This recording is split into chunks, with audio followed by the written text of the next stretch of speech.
Você vai se organizar para não ter nenhum tipo de bebida alcoólica nem cerveja dentro da sua casa, porque você montou um plano, né? Então, olha, meu plano é diminuir o consumo de bebida, ter um estilo de vida mais saudável, então você vai agir de acordo com isso, tá? Bom, aí a terceira etapa é o que a gente chama de direção ou liderança.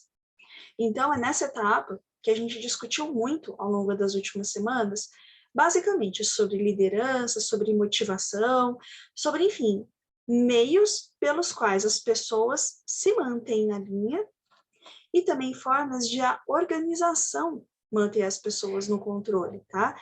E para isso, a gente tem líderes, a gente tem processos de ensino e aprendizagem na empresa e, por fim, a gente tem a última parte das funções administrativas, que é a função de controle, tá? E olha, Denilson, é exatamente essa função de controle a que mais dá problema, tá? O que acontece? As pessoas geralmente são muito boas em montar planos, né? Então, por exemplo, Denilson, sei lá, vamos supor que você planejou, na sua cabeça está tudo certo. Olha, eu estou fazendo engenharia, assim que eu me formar, eu já vou procurar um trabalho. Na verdade, antes de eu me formar, eu vou procurar um estágio, eu vou procurar conhecer gente, eu vou fazer uma segunda língua, enfim, eu vou aí batalhar para conseguir vagas melhores e maiores. Tá tudo certo? Claro que tá. Qual é o único senão? Sem instrumentos de controle, você, na verdade, não consegue saber se você está indo bem ou se você está indo mal.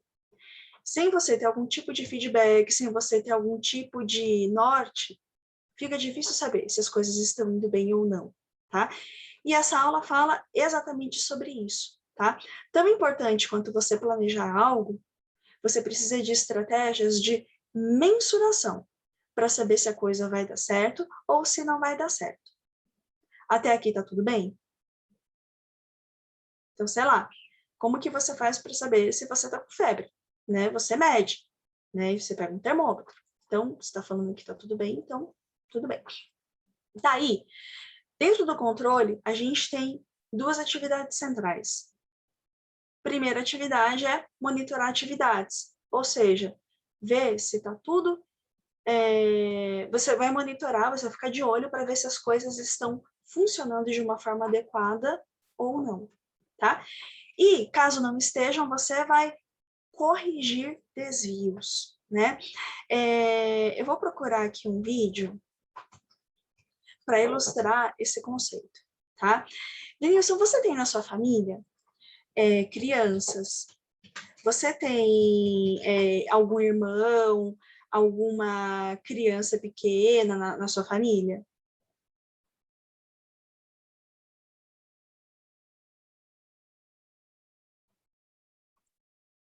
Tem alguma criança? Peraí, deixa eu ver.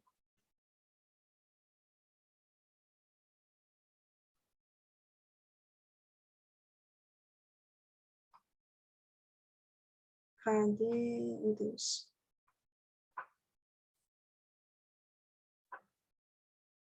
Peraí que eu vou baixar para mostrar aqui, acho que fica mais fácil. Bom, você comentou aqui que tem todas as opções que eu mencionei, ou seja, você tem tanto irmãozinhos quanto você tem primos, enfim. O que acontece em muitas situações? Você provavelmente já esteve em uma loja, em um supermercado, em que a criança estava botando fogo nas coisas e o pai, mãe ou responsável ficava só olhando. Olha que bonitinho, a criança está destruindo tudo, que gracinha. E falhava na correção de desvios. Ou seja, querido, criança, por favor, né, não derrube as coisas, né? Isso não é seu. Então, essa função de controle serve, em linhas gerais, para você cumprir objetivos, assim como é a função dos pais ou responsáveis monitorar crianças para que elas não façam nada de errado e corrigir desvios, caso eles aconteçam, né? Empresas também têm essa função. E se a gente não faz isso, a opção é a criança cresce e vira um monstrinho. Ou a empresa desenvolve, né? Só que ela tem fracasso. Ela acaba não conseguindo atingir esses objetivos por pura e simples falta de controle. Então, um exemplo besta, tá? Por exemplo, Petrobras. A Petrobras, alguns anos atrás, teve uma série de problemas relacionados à corrupção, tá? E o que foi que aconteceu em termos práticos? A Petrobras sempre teve profissionais muito competentes e qualificados dentro de seus quadros. Em algum momento, alguém teve alguma ação ilegítima, alguém teve alguma ação incorreta, e como isso não foi punido no momento específico, o que acabou acontecendo? Foi a mesma coisa que autorizar que todos fizessem de uma forma assim descontrolada coisas ruins, coisas erradas. Faltou o quê? Faltou a função de monitoramento ou mesmo, perdão, monitoramento não. Ficou faltando essa função de punição, né, de corrigir desvios. Idem, por exemplo, deixa eu ver se eu consigo encontrar aqui para você. Eu estou procurando uma reportagem, só que eu estou pastando para encontrar, eu peço desculpas.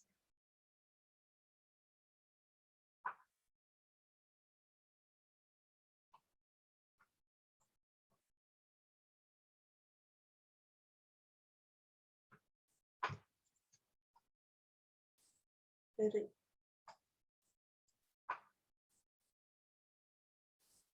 O Matheus acabou de entrar agora também. Deixa eu terminar, deixa eu baixar o negócio aqui que eu acabei de baixar, que eu acabei de encontrar. Oi. Oi, tudo jóia? Tudo bem. Estamos aqui vendo agora hoje, Matheus, sobre a função de controle. O Denilson acabou de perguntar se eu estava me referindo à reportagem da Lava Jato. Não era exatamente sobre a Lava Jato. O que eu estava procurando, Denilson, sobre quando rastrearam o comecinho, que tudo começou com um desvio de um superior. Como esse superior não foi punido, desvios escada abaixo, ou seja, desvios de níveis hierárquicos menores passaram a ser aceitos, tá? E isso foi um grande problema para a empresa, tá? É importante a gente sempre estar atento a essas coisas. Eita, nós, não tô conseguindo baixar essa porcaria.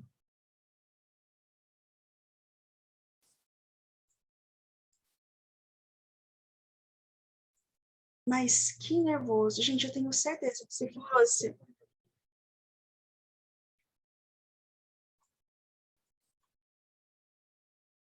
Meu Deus do céu.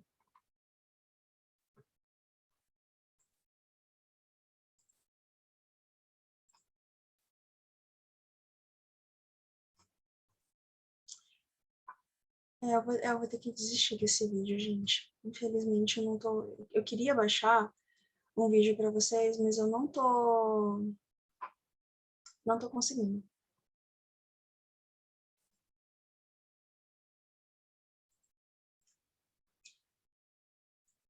Última tentativa.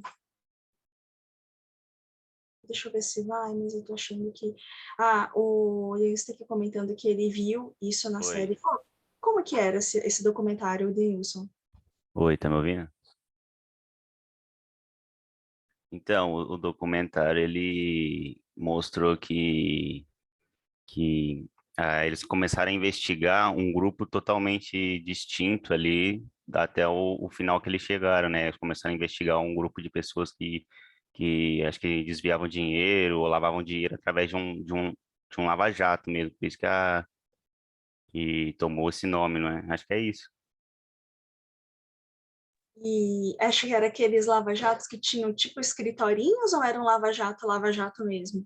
Era Lava Jato mesmo, só que aí os donos deles, Gente, essa série tá na Globoplay, eu vi esse final de semana. E aí os donos deles eram pessoas assim com nomes grandes, né? E donos de grandes empresas, e aí eles tinham essas ligações, sabe? Aí foi interligando um caso ao outro. gente, que trash. Ó, eu consegui baixar o vídeo que eu queria mostrar para vocês, tá? O caso é o seguinte. Nas últimas aulas, a gente conversou sobre o quanto importante é você ter liderança, tá? E liderança tanto pode ser você se controlando, você se motivando, você se colocando para frente, como pode ser a empresa ter pessoas que direcionem pessoas, né? Então, assim, você ter um líder que conduza as pessoas para atingir os objetivos da empresa. Esse líder, ele serve de espelho. Tudo que o líder faz, de bom ou de ruim, vai ser copiado. Então, por causa disso, esse líder tem que ter uma conduta moral ilibada, ou seja, tem que ser uma pessoa 100% correta, sem desvios, porque senão ela não tem moral de exercer controle, ela não tem moral de cobrança. É por isso que moralidade é um conceito fundamental quando a gente fala de controle. Se a pessoa que controla não tem moral, tá? Não é aceita, o controle que essa pessoa exerce também não é aceito. É aquela coisa, por exemplo, vamos supor que vocês têm um amigo, esse amigo é super tranqueira, por exemplo, super galinho. E daí esse amigo vem criticar vocês porque vocês, sei lá, beijaram alguém. Vocês podem muito bem falar o seguinte, mano, que moral que você tem de falar de mim? Porque você faz um monte de coisa errada, né? E a lógica também vale para dentro do contexto organizacional.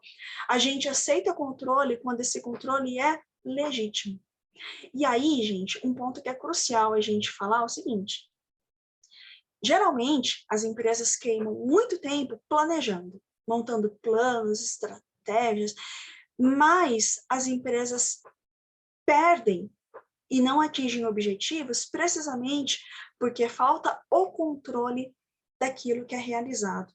Tá? Então, a empresa não para medir se aquilo que ela está fazendo está dando certo, se não está. Vou fazer uma pergunta para vocês e a seguir eu vou mostrar alguns exemplos. Vocês já ouviram falar daquele programa Ciências Sem Fronteiras? Já. Você conhece alguém? Você conhece alguém que já foi, Denilson?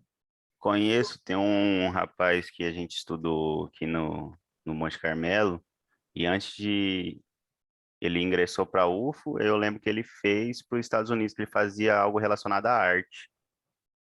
Artes, né? Quer dizer. Não era o William? Não, acho que o nome dele era Pedro. Ele era um ano na minha frente, assim, na escola, eu tinha pouco contato com ele, sabe? Eu não me recordo ao certo o nome dele. Eu lembro de uma história do William, que ele, acho que foi alguma coisa relacionada à dança. E você, o Matheus, ele faz engenharia mecânica, se não me engano. É isso, Matheus, ou eu tô boiando? Controle e automação. Mas eu Desculpa. já vi, sim. Conheço umas pessoas que já foram. Muita gente da área do Matheus, muita mesmo foi, especialmente para a Alemanha. Porque a Alemanha tem laboratório de automação que, ó, teve gente da sala que chegou aí. Já, da minha não, porque quando eu entrei já tinha acabado. Ah, é verdade, desculpa. Tô ficando velha, então eu tenho a sensação de que os períodos são meio diferentes. O que aconteceu com Ciências Sem Fronteiras, gente? Era um projeto que visava levar estudantes de graduação e pós-graduação para viajar e para fazer cursos em universidades internacionais. Isso faz sentido? Faz, tá?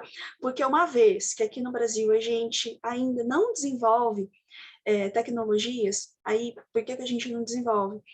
Porque precisa de dinheiro, tá? Você investir em tecnologias, você tem que ter dinheiro de pesquisa. E a gente nunca investiu muito em pesquisa, a gente também nunca investiu muito em desenvolvimento de tecnologias e novos procedimentos. Então, uma forma de fazer um atalho disso seria você mandar pesquisadores para saírem do Brasil, estudarem para fora, aprenderem lá fora e daí voltar para cá trazendo esse conhecimento. Então, fazia todo sentido, tá? Até por isso, as principais áreas assim abrangidas pelo programa eram áreas de tecnologias, áreas técnicas, como é a área de vocês dois, né? E também áreas de ciências biológicas e da saúde, para trazer novos procedimentos. Então, assim, na teoria, o planejamento foi perfeito. O que deu ruim? O controle. O que começou a acontecer?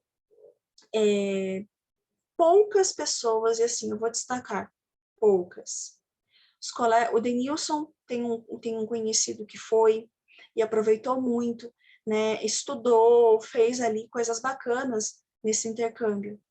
O Matheus teve veteranos que foram para fora, estudaram para caramba, conseguiram fazer coisas muito legais.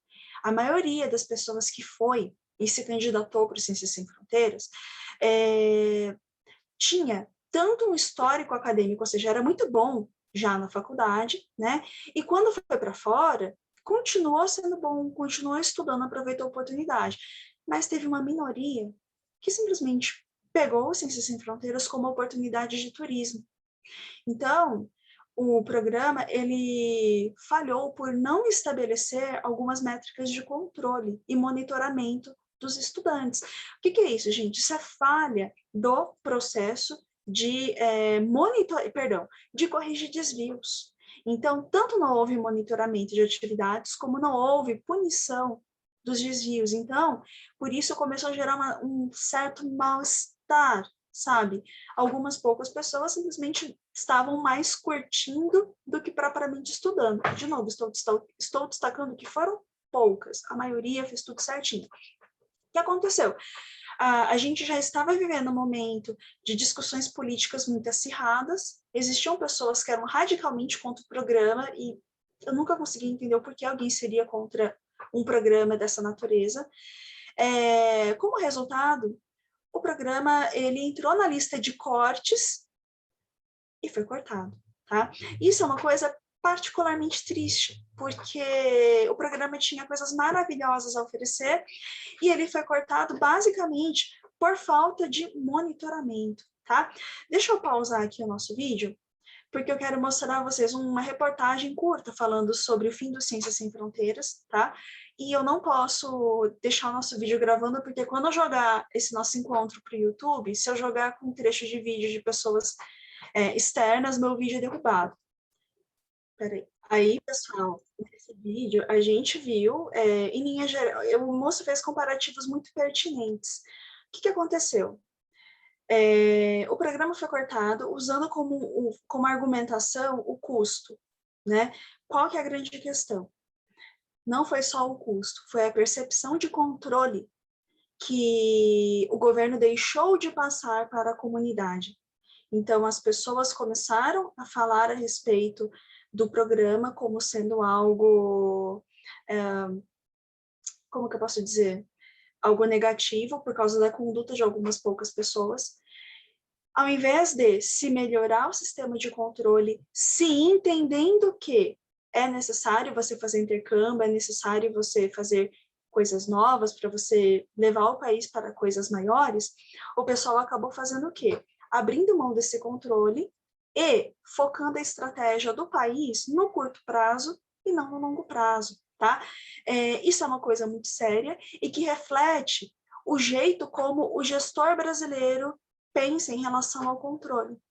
O gestor brasileiro pensa no controle exclusivamente no curto prazo. O gestor brasileiro não está olhando o longo prazo, tá? E a gente vai falar um pouco melhor disso na aula que vem, que existem diferenças entre o gestor brasileiro e o gestor de outros lugares, tá? Mas uma característica muito particular nossa a gente está olhando muito para o agora e a gente não está olhando um pouco mais para frente, tá? Dentro do controle, a gente tem 3 orientações. Mas antes de eu continuar, gente, tá tudo bem? Tá tudo certo? Tá dando para entender? Sim, tá tranquilo. Tá sim. Tá, beleza. Então, meninos, a gente tem 3 orientações de controle. O que é uma orientação de controle? Formas de você realizar controle. Então, olha só, tem jeitos de você controlar, por exemplo, um filho, que vão desde você trancar o guri dentro de casa e não deixar ele sair, a você monitorar o menino pelo celular, ou você estabelecer, por exemplo, um canal de diálogo com o seu menino, e aí ele vai falar com você com tranquilidade sobre o que aconteceu, o que deixou de acontecer. As 3 formas, trancar a pessoa dentro de casa, monitorar pelo celular ou ter um diálogo aberto, as 3 formas, em linhas gerais, são formas de controle. Algumas funcionam mais, outras funcionam menos. E tudo depende da situação. a rigor, não tem certo ou errado dentro do sistema de controle, mas sim qual é o controle mais apropriado para a situação. Tá? Empresas têm esses 3 sistemas. Primeiro tipo de sistema de controle é o controle pelo mercado. O que é isso? Você vai usar parâmetros e mecanismos quantitativos para você avaliar se alguma coisa está dando certo ou não. Que é um exemplo bobo, essa conta que o mocinho do vídeo falou. Ele falou, olha, um estudante do Ciências Sem Fronteiras custa R$105 mil por ano. Essa é uma conta que o Congresso usou como justificativa para cortar o programa. Por que está errado você fazer uma conta do quanto custa algo? Não está. É ruim quando você faz uma quantitativização equivocada. Ou seja, você só olhar o quanto custa não é parâmetro para investimentos, porque se você não calcula retorno, se você não calcula impactos futuros, só o controle de mercado não funciona, tá? Realmente não funciona mesmo. É por isso, né, esse sistema de controle de mercado ele é muito criticado, principalmente porque ele acaba abrindo brecha para desvios morais. Ou seja, tem executivo que mesmo que a empresa esteja quebrando, ele recebe bônus enormes. Por quê? Porque ele teve um bom desempenho numa área X, uma área pequena da empresa, que mesmo que a empresa não esteja indo bem no geral, mas naquele setor específico está dando tudo certo, ele vai ser remunerado. Então é por isso que tem tanta gente que está olhando sempre o curto prazo, não está olhando o longo. Exemplo bobo. Quando a pessoa, acho que isso nunca aconteceu com vocês porque vocês são jovens, tá? Mas vocês já ouviram com certeza uma história dessas, que a avó de vocês, o avô de vocês, enfim, algum parente mais velho foi ao banco, chegou no caixa, e no caixa o idoso foi enrolado. Ele foi convencido a comprar produtos que ele não compraria, sei lá, um seguro, uma capitalização, né? Por que isso é feito? Porque o pessoal que trabalha em banco tem meta. Ele não vai tentar vender esse tipo de produto para quem tem conhecimento financeiro ou quem é jovem, que realmente vai entender que isso não é tão válido, que não é tão funcional. Ele tenta vender isso para quem aparentemente tem menos conhecimento e se deslumbra mais com esse tipo de serviço. Então, por isso, o alvo preferencial desse tipo de produto é o público idoso, que é mais crédulo. Isso é um problema? No longo prazo, é. Porque uma pessoa que foi prejudicada uma vez, ela provavelmente não será novamente. Então, para essa pessoa que trabalha no banco continuar cumprindo metas, vai ficando cada vez mais difícil, porque não existe um número infinito de clientes, né? E a pessoa que geralmente se vê numa situação de ter comprado um produto bancário que não queria, ela acaba não comprando de novo, tá? Isso já aconteceu com vocês em banco ou em celular? Vocês acabarem comprando coisas meio que empurrado? Comigo não. Que você é novo, né? Acho que ninguém ia tentar empurrar a coisa para quem tem chance de, né? Eu acho difícil. Não ia. E você, Matheus? Sempre tentam oferecer aquele plano mais caro, né? Eu, às vezes um adicional, mas nunca aceitei, não. Porque vocês são pessoas super jovens, mas eu acho que mãe, pai, vô de vocês direto. Esses dias, até, né, uma coisa que... Eu vou falar uma coisa, eu me solidarizo, tá? Super me solidarizo. Eu tenho um conhecido que foi fechar a conta no banco, porque a pessoa abriu uma conta, se não me engano, no Nubank. Nubank, ele cobra taxa zero, você faz tudo por ele, né? A pessoa foi fechar a conta, salvo engano, era no Banco do Brasil, e daí o gerente da conta foi tentar argumentar, né, mostrar os benefícios do banco, por que compensa, não sei o quê. Eu sei que no final das contas, conversa vai, conversa vem, o gerente do banco ficou assim triste porque não tinha argumento, entendeu? Em muitas medidas, para a necessidade daquele cliente, o Nubank era melhor, né? Então, o que também isso sinaliza? Quando a empresa ela utiliza só controle de mercado, ou seja, só parâmetros de mercado, você acaba, em linhas gerais, queimando o futuro. tá? Então, esse controle de mercado, ele é muito utilizado no curto prazo. E como eu estou falando para vocês, só foco no curto prazo vai dar problema? Vai. Um exemplo muito pertinente do que a gente está falando agora de Ciências Sem Fronteiras, né? Hoje em dia, a gente fala muito da Coreia, não só pelo K-pop, né? A Coreia tem tecnologia, Samsung é de lá, o pessoal da Coreia cuida da pele, que não sei o quê. Gente, a Coreia, nos anos 80, era o país, assim, bico do corvo, tá? Era um país muito pobre, mas muito pobre mesmo, pobre de maré desci, longe de tudo, tinha um índice de pessoas analfabetas gigantesco. O que o governo sul-coreano fez? O governo sul-coreano fez um programa de investimentos em educação que era o seguinte: foco na educação básica e técnica durante 25 anos. Então, durante 25 anos, o ensino básico e o ensino técnico foi fortalecido. Por que isso?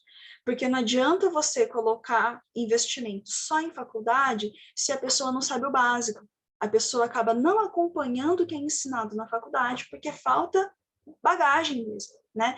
Então, o pessoal focou em ensino básico e médio, né? E focou também em ensino técnico, porque o ensino técnico, que aqui no Brasil são os institutos federais, as FATECs, a pessoa ela tem ali um primeiro contato com tecnologia, né? Depois de 25 anos de investimento pesado, tá? Isso, governos e governos, presidentes e presidentes, todo mundo com o mesmo pensamento de longo prazo. Só aí foi investido em faculdade. E aí a Coreia hoje, a gente olha, né? Tá super bem, tá rica, tá tudo. Mas por quê? Foi o resultado de, assim, pelo menos agora, né? 40 anos de investimento sucessivo em educação, primeiro de base, depois ensino superior, tá? Então, o que acontece? O pessoal da Coreia optou o seguinte: ele deixou de lado foco no curto prazo, que é esse controle de mercado, e adotou o controle burocrático, o controle de clã. O que é o controle burocrático? Você usa decretos, leis, normas internas para você controlar aquilo que será feito. Então, por exemplo, a Coreia. A Coreia, ela teve vários presidentes, sucessivos presidentes ao longo de 40 anos, mas todo mundo seguia a mesma política de fortalecimento do ensino básico e técnico. Tá? Então, isso é o tipo de controle burocrático. E, por fim, houve o controle de clã. O que é esse tal de controle de clã?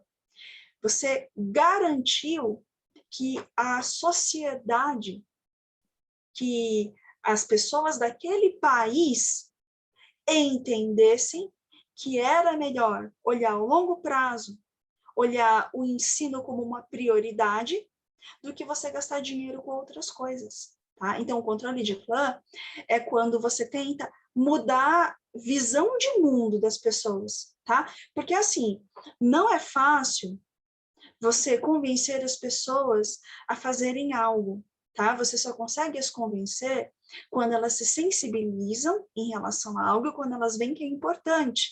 Na Coreia teve críticas? Teve, tá? Porque sempre vai ter gente que vai falar que gastar dinheiro com educação não compensa, é caro, deixa para depois. Eles acabaram fazendo um processo de convencimento nacional, tá? Que é uma coisa que é importante, tá? Ou você faz esse tipo de convencimento, ou então você acaba não conseguindo nada, tá?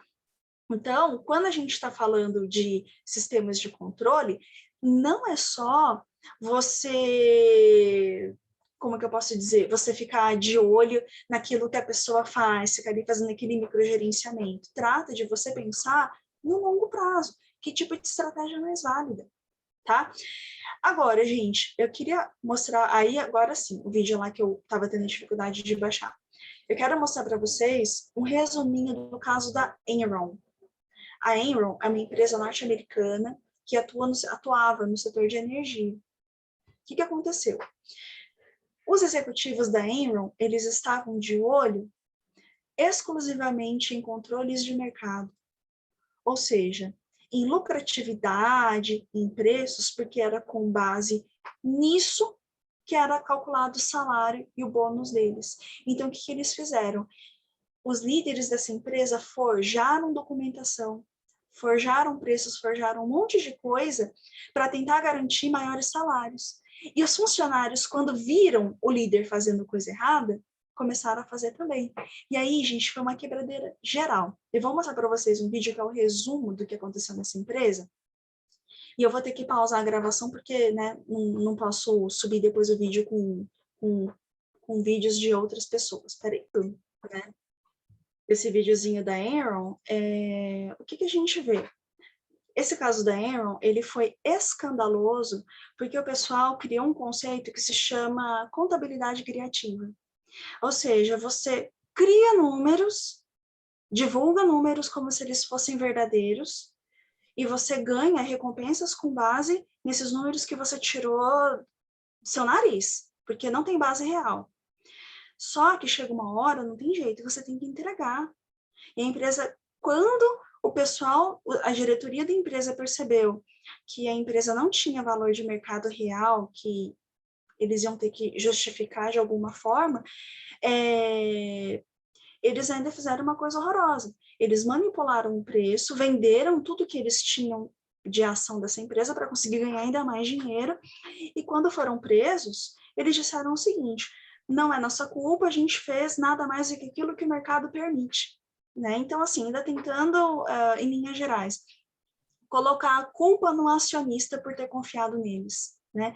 É aquela história, não é você culpar quem fez o crime, é você culpar a vítima. Bom, foi todo mundo ali sentenciado, mas foi por causa disso que aconteceu nessa empresa que, por exemplo, bolsas de valores do planeta inteiro, inclusive aqui do Brasil, começaram a ser regulamentados com mais força, tá? Tudo bem até aqui, gente? Sim, sim. Beleza. E aí, tem alguns tipos de controle que a gente tem, tá? Tem controles preventivos, simultâneos e posteriores. Não existe nenhum melhor do que o outro, os três são válidos, tá? Primeira questão que a gente tem é o controle preventivo, que é quando você está antecipando problemas. Então, por isso, você faz inspeção de matérias-primas, você verifica condições de fábrica, você verifica equipamentos antes de começar tudo, né? Porque se você está vendo que alguma coisa vai dar errado, você já vai lá e corrige. Então, exemplo extremo, aviões. Aviões, eles passam por controles preventivos super rigorosos, porque qualquer erro pode fazer o avião cair, né? Então, um exemplo, assim, absurdo. Sabe janelinha de avião? As janelinhas de avião, elas são todas parafusadas, e assim, tem um tipo de parafuso, um número de voltas específicas, você tem uma ordem para parafusar, né? Então você começa por um, daí vai para o outro, você não pode parafusar de qualquer jeito, porque se você fizer errado, a janela explode, e daí você pode ter, assim, a pessoa que está do lado da janela pode ser sugada janela fora, tá? Isso já aconteceu na história, né? Por erros de controle preventivo, teve gente que simplesmente saiu voando avião lá fora, tá? O segundo tipo de controle é o controle simultâneo, que é quando você está corrigindo problemas à medida que eles acontecem. Então, por exemplo, vocês dois já tiveram aula de laboratório, e tinha algum professor, algum monitor ali em cima de vocês, vendo se vocês estavam fazendo tudo certo. Por que isso? Vocês fazem aprendendo. Perdão, vocês aprendem fazendo, é o contrário. E daí tem alguém ali de olho para ver se os processos estão funcionando de forma adequada, né? Quem faz isso geralmente é supervisor de firma. E aí tem um detalhe, tá? Quanto mais competente é o profissional e quanto mais especializada é a tarefa, menor é a supervisão, tá? Então, para quem não gosta de controles, não gosta de gente em cima, é melhor você tentar ser especialista em alguma área, porque quanto mais especialista você for, mais competente você for, menor a chance de ter gente ali na sua orelha, tá? E o terceiro tipo de controle é o controle posterior. Controle posterior é quando você faz um controle de qualidade, tá? Você vai verificar o resultado e você vai testar se está tudo certo ou está tudo errado. Um exemplo bobo, tá? Existem pessoas que são contratadas por hotéis, por grandes redes hoteleiras, para viajar, conhecer os hotéis, testar cama, testar chuveiro, testar tudo, para ver se está tudo dentro dos conformes, tá? Também existem profissões, por exemplo, provadores de chocolate. Então, por exemplo, a Copenhagen tem gente que passa o dia provando chocolate para ver se está dentro dos padrões de qualidade esperados. A Ambev tem provadores de cerveja, que a pessoa, ela basicamente prova, gente, prova a cerveja o dia inteiro. Ai, meu Deus. Olha, eu vou falar que Deus não dá asa à cobra, mas enfim. O pessoal que mexe com café também tem os provadores de torra. Isso tudo é sistemas de controles posteriores, tá? Que visa já verificar o produto depois de pronto, verificar se está tudo dentro dos conformes, tá? Aí, seguindo um pouco adiante, tá? As empresas utilizam alguns sistemas de controle de desempenho, tá? E eu vou destacar aqueles que eu considero os centrais, tá? Então, primeira coisa, tem o sistema de controle financeiro, que é muito válido, é o mais utilizado, é você verificar se as metas estão sendo cumpridas, se o que era esperado pelo investidor está sendo atingido. Segundo o sistema de informação gerencial é quando você verifica em planilhas, em relatórios, se a empresa está atingindo os resultados operacionais desejados. E tem o terceiro sistema, que é a auditoria. A auditoria é quando você contrata pessoas de fora para ver se está tudo certo, tá? Existem empresas de auditoria muito famosas no país e no mundo. Por exemplo, a PricewaterhouseCoopers, né? Então, são empresas que fazem auditoria de tudo. Mas, porém, entretanto, auditores também são gente. Então, pode ser que um auditor se embanane e faça alguma coisa errada, faça alguma coisa inapropriada? Pode. Um exemplo, esse que eu vou mostrar para vocês também agora, tá? Aconteceu recentemente no Oscar de 2017 e isso foi um erro de auditoria. Eu vou ter que paralisar a gravação do vídeo para mostrar para vocês. Pessoal, foi um papelão. E aí, depois a gente ficou sabendo dos bastidores. A entrega dos envelopes é auditada, né? Assim como a contagem da votação, é tudo monitorado por uma empresa de consultoria mundialmente famosa, se não me engano é a McKinsey. E o moço que foi selecionado para ficar lá nos bastidores monitorando os envelopes, simplesmente ficou de boca aberta olhando a vencedora, a Emma Roberts, aquela mocinha ruivinha. Ele ficou de boca aberta olhando assim para a menina e ele não entregou o envelope certo para os apresentadores. Como eu disse, os auditores são gente, tá? Eles podem se enganar, e eles se enganaram bonito, tá? Um outro caso muito conhecido foi o caso da Miss Universo de 2015, que houve também erro de auditoria e foi coroada Miss errada. Aí depois, ai que dó, tiveram que tirar a coroa da cabeça da menina, a menina toda feliz. E aí, opa, peraí, contamos errado. Tiraram a coroa da cabeça da guria e colocaram na outra candidata. Assim, eu fico imaginando, essa menina deve ter chorado 20 dias, porque chegou a ser coroada por 10 segundos e a seguir tiraram dela esse prêmio. Bom, outras formas de controle de desempenho é essa ferramenta chamada Balanced Scorecard, que o que ela faz? Ela verifica todos os setores da empresa em função de um objetivo. Tá? Então, por exemplo, a empresa quer inovar, e aí ela vai verificar que objetivos o setor financeiro tem que cumprir para que a empresa consiga ter inovação, né? Que processos internos precisam ser modificados para que a empresa consiga ter gente inovando. Que tipo de sistemas de aprendizagem, ou seja, que capacitação a empresa vai ter que dar para que os profissionais consigam, de fato, né, produzir inovação e, por fim, Que inovação os clientes esperam? Tá? Então, esse Benefit Scorecard é uma ferramenta, geralmente o consultor utiliza ela para tentar alinhar tudo que a empresa faz em função de um objetivo. E por último, tem o benchmarking. Em termos práticos, você vê o que o mercado está fazendo e você copia. Tá? Você copia, lógico, não inteiramente, mas verificando quais as melhores práticas que funcionam para a sua empresa. Tá? Último ponto importante é o seguinte, gente. O sistema de controle, ele tem que ser aceito. Tá? Se os funcionários não concordam, não tem controle. As pessoas, elas impõem resistência, elas ficam revoltadas. Então, o sistema de controle, ele precisa ser legítimo. Tá? É por isso que sistemas autoritários, no geral, eles acabam erodindo com o passar dos anos, porque as pessoas não aceitam ser controladas por pessoas que elas não topam. Tá? Então, por exemplo, uma empresa, vamos supor que vocês trabalhem em uma empresa e um novo líder propõe um sistema de controle, por exemplo, por resultado. Então, assim, se o sistema é aceito pelos funcionários, ou seja, os resultados, as metas são considerados ok, o que acontece?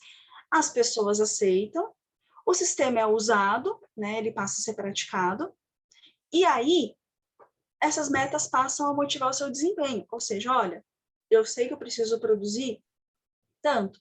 Então, eu não vou mais enrolar tanto no telefone, não vou mais enrolar tanto para entregar minhas metas, meus resultados, porque eu preciso me esforçar para chegar lá, tá? A pessoa só se esforça quando o sistema é aceito. Se o sistema não é aceito, as pessoas não se mobilizam, tá? Existem dois possíveis resultados.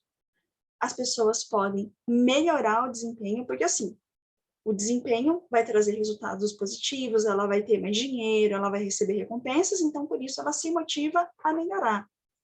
Ou as metas podem ser excessivas, os resultados não serem positivos, então, por isso, as pessoas passam a resistir, tá?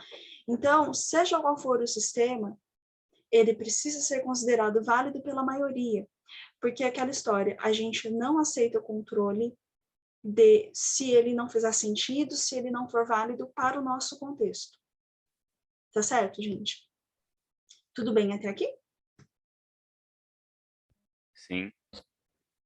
Então, bom, meninos, em linhas gerais, eu destaquei alguns pontos, né, para a gente poder conversar hoje, mostrei a vocês alguns materiais, alguns vídeos para ilustrar um pouco esse conceito, mas, só para finalizar, junto do planejamento, o controle é a ferramenta gerencial mais importante. Se você só planeja e você não estabelece parâmetros para ver se você está indo bem, se está indo mal, se você não corrige onde você está indo mal, você nunca vai atingir objetivo nenhum, tá? Então, tão importante quanto objetivos é também ter parâmetros de controle. Tudo bem, pessoal? Em tudo. Belezinha. Então, meninos, vejo vocês na semana que vem. Na semana que vem, a gente vai falar sobre características dos gestores brasileiros, ou seja, o que a gente tem de diferente em relação a gestores, administradores do resto do mundo, tá? E por que isso é bom e por que isso também não é bom, tá? Então, meninos, muitos beijos, vejo vocês na semana que vem, tá? Tchau, pessoal. Até mais. Tchau, até mais. Tchau, tchau, gente.